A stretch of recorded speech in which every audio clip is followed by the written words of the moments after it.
ನಡಿ, ಈಗ ಶುರು ಮಾಡೋಣ.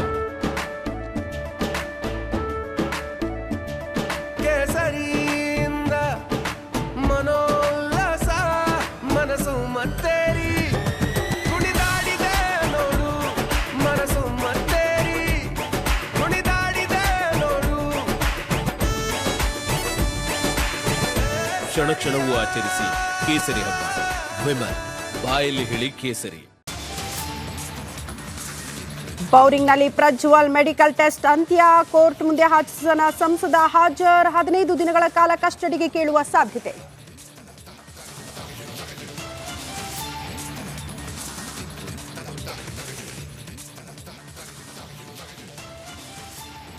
ಕಿಡ್ನಾಪ್ ಕೇಸ್ ಹೈಕೋರ್ಟ್ನಲ್ಲಿ ರೇವಣ್ಣ ಬೇಲ್ ಅರ್ಜಿ ವಿಚಾರಣೆ ಮುಂದೂಡಿಕೆ. ನಾಳೆ ಭವಾನಿಗೆ ಎಸ್ಐಟಿ ಡ್ರಿಲ್.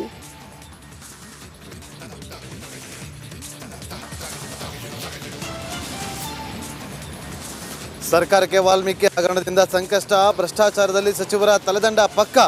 ಸಿಎಂ ಭೇಟಿಗೆ ದೌಡಾಯಿಸಿದ ನಾಗೇಂದ್ರ.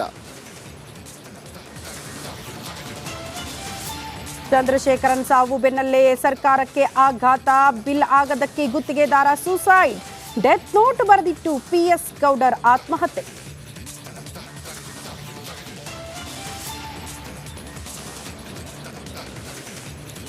ಕೇರಳದಲ್ಲಿ DK ಶಿವಕುಮಾರ್ ವಿರುದ್ಧ ವಾಮಾಚಾರ. ಕುಮಾರಸ್ವಾಮಿ ಕೇರಳಕ್ಕೆ ಹೋಗಿಯೇ ಇಲ್ಲ. ಶಾಸಕ GT ದೇವೇಗೌಡ ಪ್ರತಿಕ್ರಿಯೆ.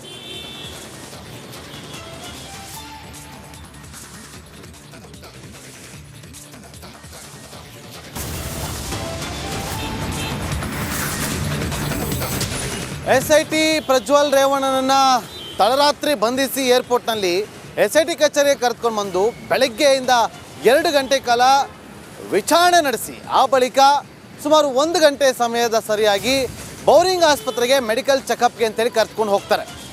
ಪ್ರಮುಖವಾಗಿ ಯಾವುದೇ ಒಂದು ಪ್ರಕರಣದಲ್ಲಿ ಒಬ್ಬ ಆರೋಪಿಯನ್ನು ಅರೆಸ್ಟ್ ಮಾಡಿದ ಬಳಿಕ ನ್ಯಾಯಾಧೀಶರ ಮುಂದೆ ಹಾಜರುಪಡಿಸೋದಕ್ಕಿಂತ ಮುಂಚಿತವಾಗಿ ಮೆಡಿಕಲ್ ಚೆಕಪ್ ಕಡ್ಡಾಯ. ಆ ಒಂದು ಪ್ರಕ್ರಿಯೆಯನ್ನು ಮುಗಿಸಿ ಈಗ ಪ್ರಜ್ವಲ್ ರೇವಣ್ಣನನ್ನು 42ನೇ ACMM ಜನಪ್ರತಿನಿಧಿಗಳ ನ್ಯಾಯಾಲಯಕ್ಕೆ ಕರೆದುಕೊಂಡು ಹೋಗಿದ್ದಾರೆ.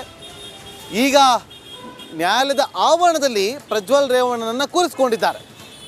ಬೌರಿಂಗ್ ಆಸ್ಪತ್ರೆಯಲ್ಲಿ ಮೆಡಿಕಲ್ ಚೆಕಪ್ಪನ್ನು ಮಾಡಿ ಆ ಬಳಿಕ ಅಲ್ಲಿಂದ ನೇರವಾಗಿ ಕೋರ್ಟ್ಗೆ ಕರೆದುಕೊಂಡು ಹೋಗಿದ್ದಾರೆ SIT. ಪ್ರಜ್ವಲ್ ರೇವಣ್ಣನನ್ನು ಅತ್ಯಾಚಾರ ಆರೋಪ, ಲೈಂಗಿಕ ದೌರ್ಜನ್ಯ ಆರೋಪ, ಕಿಡ್ನಾಪ್ ಆರೋಪ, ಹೀಗೆ ನಾನಾ ಆರೋಪಗಳು ಇರುವಂಥ ಪ್ರಜ್ವಲ್ ರೇವಣ್ಣನನ್ನು ಅರೆಸ್ಟ್ ಮಾಡಿರುವಂಥ SIT ಈಗ ಮೆಡಿಕಲ್ ಚೆಕಪ್ಗೆ ಕರೆದುಕೊಂಡು ಹೋಗಿದೆ. ಮೆಡಿಕಲ್ ಚೆಕಪ್ನಲ್ಲಿ ಪ್ರಮುಖವಾಗಿ ಅವರ ಆರೋಗ್ಯದ ಸ್ಥಿರ ಹೇಗಿದೆ ಅನ್ನೋದ್ರ ಬಗ್ಗೆ MLC ಮಾಡೋದಕ್ಕೆ, ಆ ಒಂದು MLC ರಿಪೋರ್ಟನ್ನು ತೆಗೆದುಕೊಳ್ಳುವ ಸಲುವಾಗಿ ಮೆಡಿಕಲ್